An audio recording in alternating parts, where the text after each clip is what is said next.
Okay, so we're going to look at torque analysis practice problem number 1. So imagine having a uniformly distributed metal rod with a mass of 40 kilograms and a length of 1.5 meters, holding up a sign on the side of a building. The sign is hanging right off the end of the metal rod and has a mass of 25 kilograms. A cable is connected to the metal rod at a distance 1 meter from the building. The cable goes straight up and attaches to the eave directly above the rod, such that it is completely vertical. What is the tension in the cable, i.e. the force the cable is applying to the rod? We're going to use a torque analysis to solve this problem. The rod is the object of interest. Select a pivot point. We're going to use the wall and talk about what that strategy is. And we're going to be sure to draw all the forces on our free body diagram. I've given you a picture in the problem. I'll redraw that picture for you when we do our analysis. So we want to use torque. It asks us to use torque, so we're going to use torque to determine the tension in the cable that's holding up that metal rod and the sign off the building.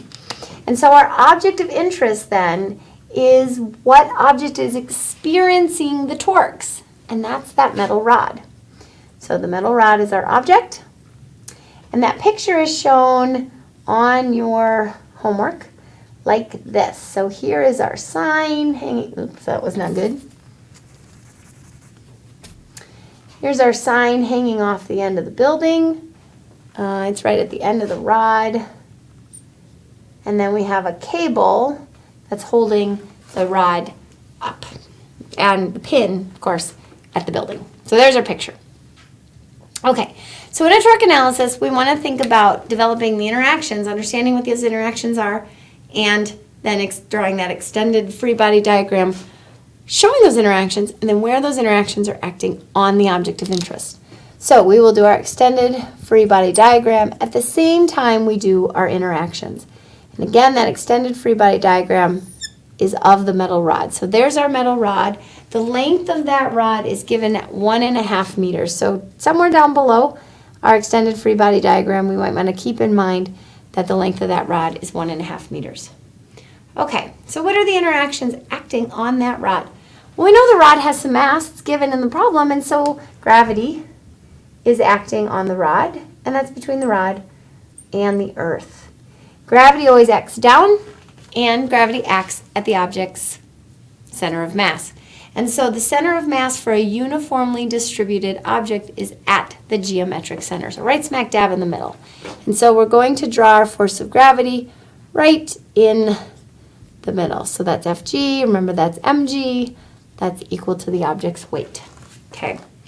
The rod is also interacting with the cable. So we have the force of the cable. We do call that a tension. And so that's between the rod and the cable. Now the cable is holding, it's pulling up on the rod. The rod's trying to kind of pull down on it. The cable's pulling it back up. The cable says it is acting at just want to make sure I have it right, 1 meter from the building. Well, if this is 1.5 meters, right in the middle is 0.75 meters, so 1 meter from the building is going to be a little beyond the gravity arrow. It's acting up, so there's our tension in the rope going up. Now, I am a little less comfortable knowing how big these arrows should all look, so I'm not representing the length of those arrows as necessarily the magnitude of the forces. I'm not comfortable knowing what the object is doing in terms of all these forces that are interacting at this time. Well, I know the object's not doing anything, but what those forces look like.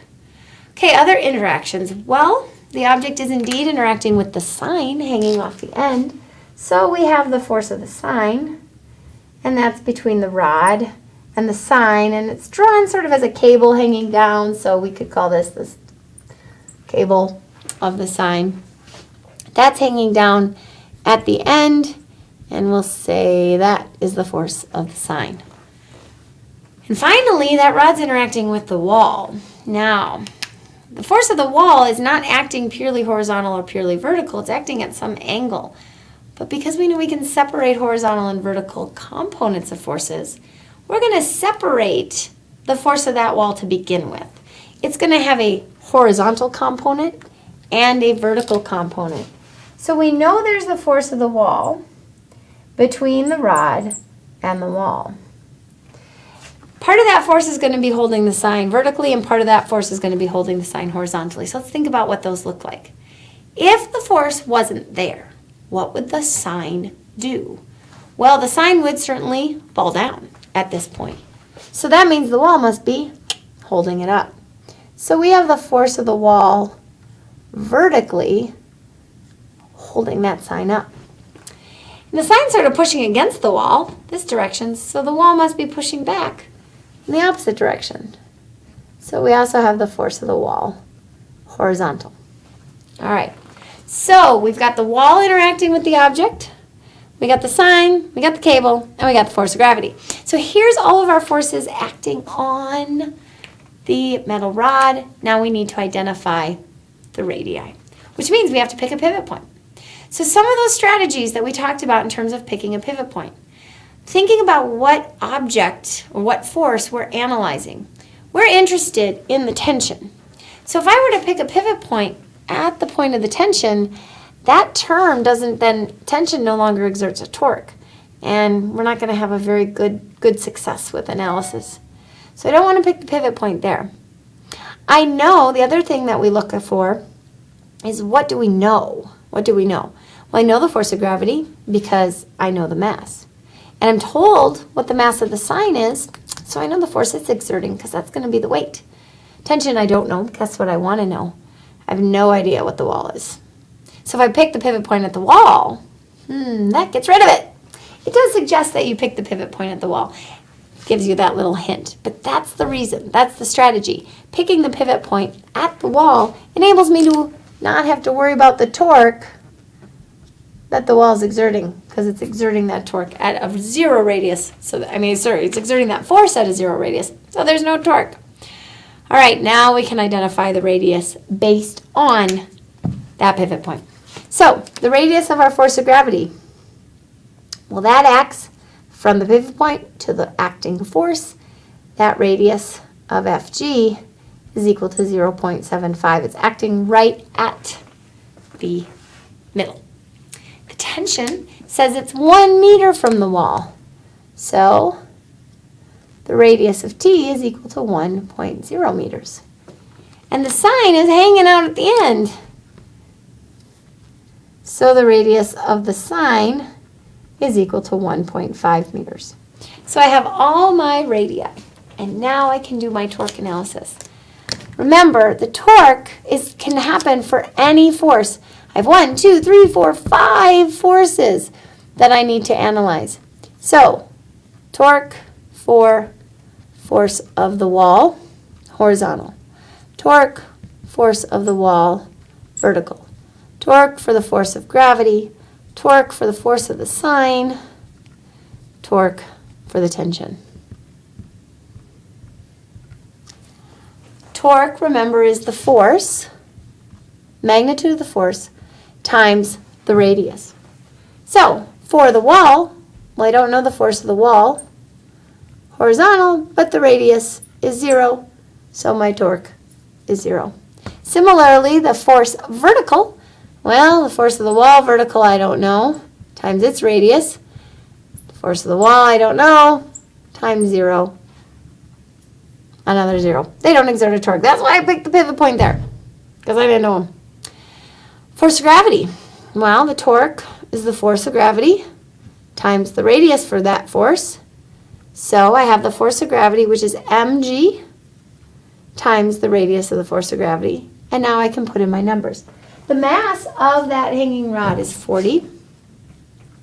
Gravity is 9.8. And my radius is 0.75. So I get out my trusty calculator. And we find that 40 times 9.8 times 0.75 gives me a torque of 294. Now I have to decide if it's a positive torque or a negative torque.